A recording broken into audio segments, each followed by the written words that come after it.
Hi, hello, and welcome to the latest Walking Review. Just finished The Faith of Beasts 2026 release.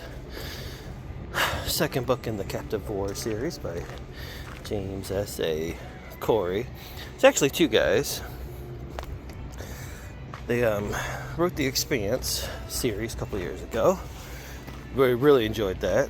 Enjoyed the show. One of the guys, Ty something, he used to be the assistant for George R.R. Martin.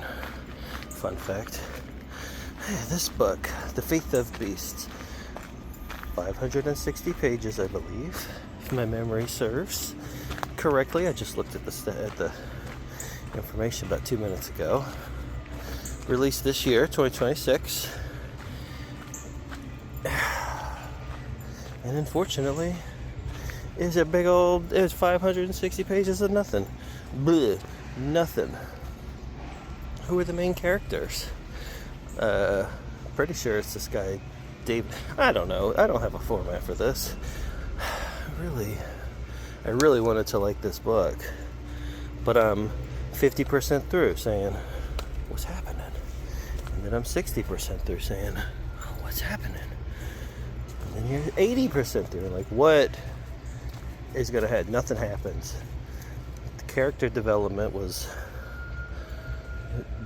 boring. Could give a crap about any of the characters. Could give a crap about the story. No world building.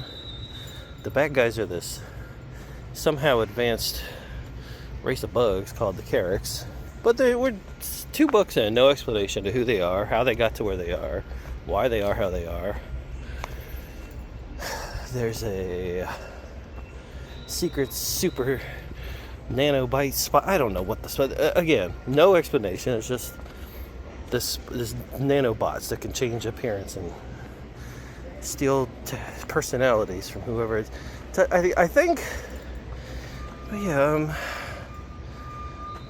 No idea where that came from. It's called The Deathless Enemy, whatever that means. There's a lot of I could give a crap about this book. And I went into it really excited because I thought I remembered I enjoyed the first one.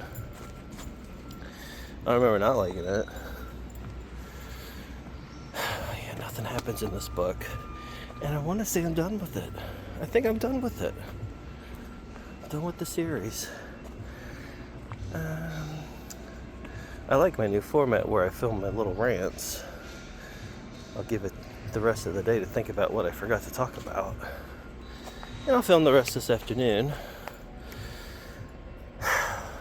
Did I forget anything? Where's the cast? As Dafyd David. He is the savior of not humanity, but humanity from not Earth. It's called Anjin.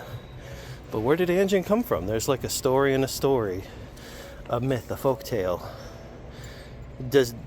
Explains nothing.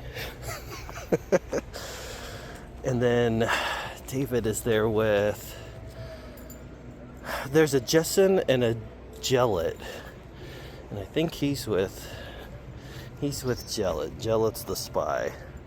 Jellet's also a couple other people because he's a spy.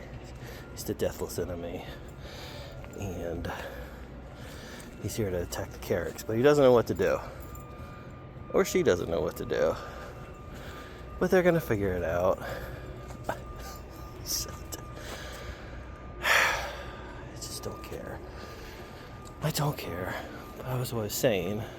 I went in excited for a sequel. I love a good sequel.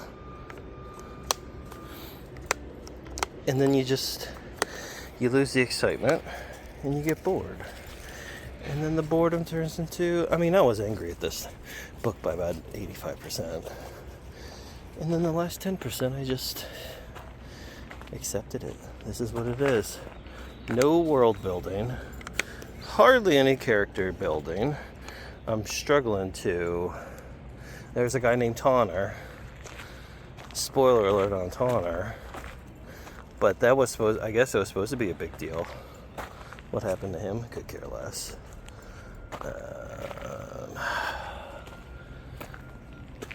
There's Jessen, who went to another planet and found more humans. And I don't remember. I don't care. But we'll come back to this shortly. Okay, bye. Hi, hello, and as promised, part 2. Don't mind her.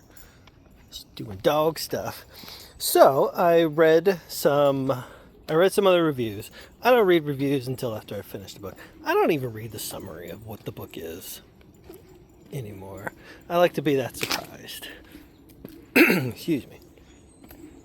So, the characters are split up into like 3 separate groups throughout the book, right?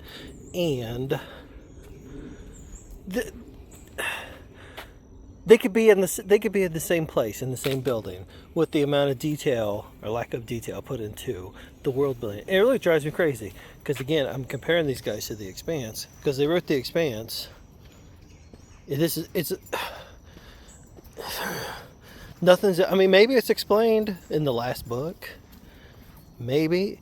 Correct me if I'm wrong. But I shouldn't have to remember something I read 4 years ago. Anyway. Not a lot of description. They have a lot of creatures, alien creatures, because the Carracks are the big bad guys. They enslave these other ones. But it's like the soft rackhound. Rothar, so it's got 4 legs. And that's the description. It's got 4 legs, and you try to search for, you know, reader interpretations of drawings or whatever. There's nothing. Hold on. And it did anything on a good cliffhanger. It was just boring. You know what's going to happen is human beings are going to somehow conquer this unconquerable thing, and I'm going to roll my eyes the next time. I mean, I'm going to read the next one, obviously. I hope it's better than this one, because I didn't care. I don't care. I didn't care. And I started not even liking it. So, we're not going to even go 3 stars. This is going to be a 2-star read. Thank you for listening to my ranting, rambling, and raving. I was trying to say 3 other words at the same time. And that's all I got for real. Okay, bye.